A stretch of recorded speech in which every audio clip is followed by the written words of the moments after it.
everyone. This is Kendall T, and this is Product of Our Environment Podcast, the place where we collaborate with like-minded individuals on ways where we can inspire and motivate the youth. And once again, we're back at your service. Today, I'll be joined by Miss Nicole. Now, Miss Nicole, she is a full-time entrepreneur, educator, author, and doctoral candidate.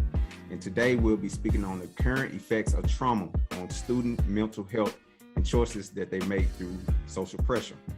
So thank you for joining us, Miss Nicole. How you doing today? I'm doing well. Thank you for having me. I'm excited to be here. Awesome. Yeah, we're definitely glad to have you here. So before we get into the topic, we have a section of the show where we call the icebreaker. And this is basically just a series of questions, that we ask, just so viewers can get, just a little bit more insight as far as who you are. So are you ready? Yes. You sure? Yes. All right. Icebreaker question number 1. All right. What is your favorite childhood movie? Oh gosh, my favorite childhood movie. Who would think this would be so hard? The first thing that popped in my head was Scooby-Doo. I used to love to watch the Scooby-Doo movies and cartoons. All right. Awesome. Can't knock you for that. Yeah. All right. Question number 2. What is one of the most bravest things you have ever done? The bravest thing I've ever done was skydiving. So jumping out of an airplane was, I'll say, it made me face some fears of heights. Yes. Yeah, I went skydiving twice. So yeah, skydiving, I tell everyone, it's like a whole new life, once you take the experience. It is. I want to go again this time since I know what to expect. Yeah, that is awesome. Amazing. All right, number 3. What is your favorite animal and why?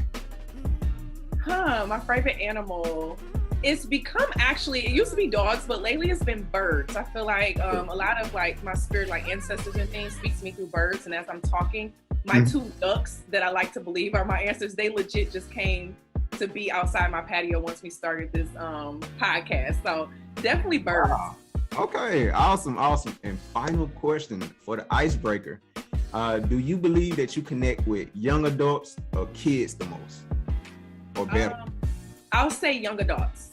Young adults, a lot of them think they're grown already. And so the way you have conversations with them is slightly different than what you would with younger children. Okay, got you. So that has been our icebreaker. That wasn't that bad, was it? It wasn't. I didn't know what to expect. Okay. That's good.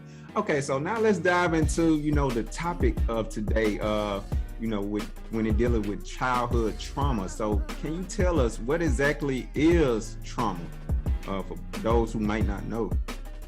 Trauma can be any type of event that occurs in a person's life that has some type of adverse effect to them, how they think, how they feel, and their future actions. So what may be seen as being trauma for you may not be trauma for me. It all depends on the actions and what comes after that, which usually are flashbacks, nightmares, or different triggers when you're faced in a similar situation and things of that nature. Okay, got you. Okay, so what are some things that we might not consider trauma that, we might be taking lightly that is actually trauma? Because I think that's a big case, especially in certain communities. So what are your thoughts on that? Oh gosh, I'll say broken homes oftentimes can be a lot of trauma when you don't have a balanced home life. Another form of trauma is we all have this hustle mentality of getting it out the mud. And typically that's the response to trauma, of whether if it was a lack of you growing up of not having a lot, or you feeling like you have to overcompensate for certain things to get more. Another type of trauma that we may not realize as being trauma are microaggressions. So that also is something that people who are in professional spheres or even in everyday life, you may be getting hit with different microaggressions when people are judging you. It's kind of like, when people throw shots at you, but you don't realize it's a shot that they're throwing at you. Those are internalized triggers. A lot of comedy can be trauma as well, which is why I've never been big into comedy.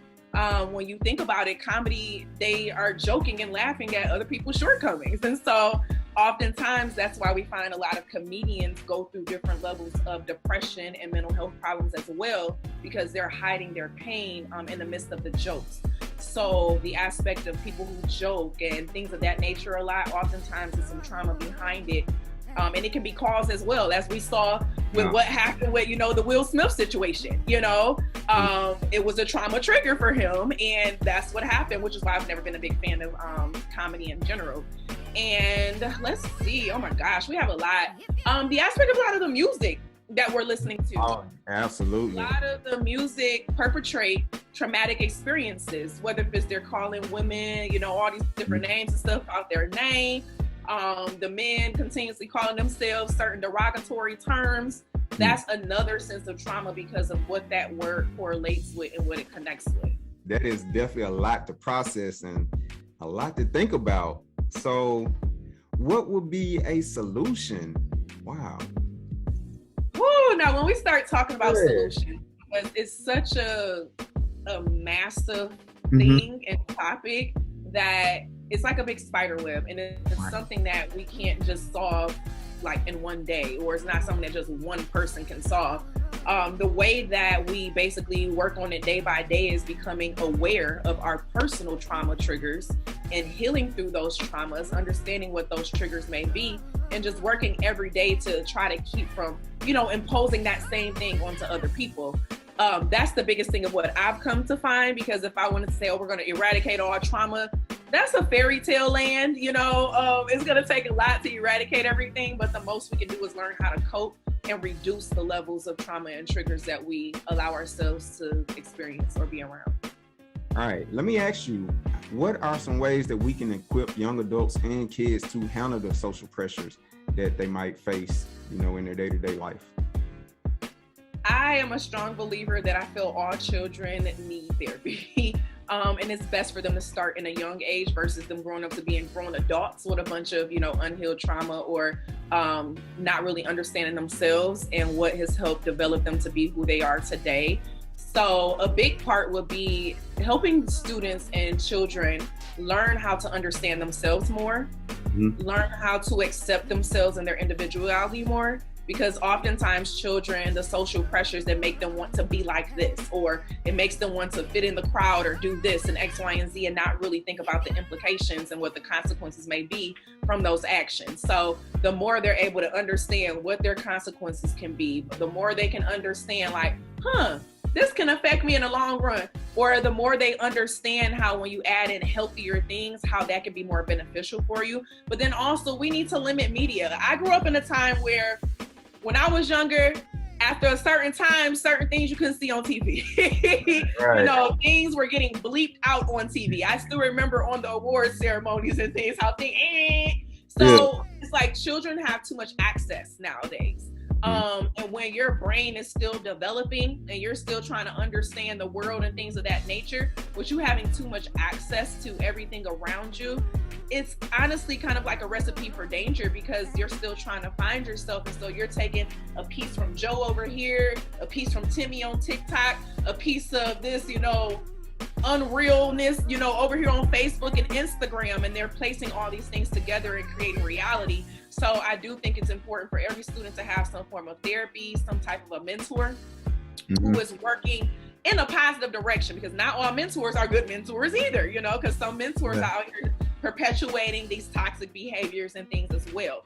So we need to learn how to be real with our children and allow them to see not only the right now, but see what those future repercussions, can be and what they can look like, and allow them to see healthier, aspects. We need to look at how we're perpetrating ourselves as well. It's interesting, how many children have parents who egg them on to fight, or who egg them on to, do this or do that, or who are pulling them out of school so that they can go work and things of that nature, so they're creating extra trauma on them from this parenting, so it's a lot when we think about what societal things we can put into place to stop it. And oftentimes it does start at home, but oftentimes we know as well that the parents aren't always equipped to properly raise children as well. Wow. Okay. Well, this is just chapter 1, I'll say. Well, that's all that we have for you today, Miss Nicole. We want to wrap it up by thanking you and also let people know where they can find out more about you, find out more about your organizations, find out more about your businesses and all that good stuff. Yes. Well, my brand is all about living out loud, where I love to encourage others to live their life boldly and authentically out loud in the area of life, money, and purpose.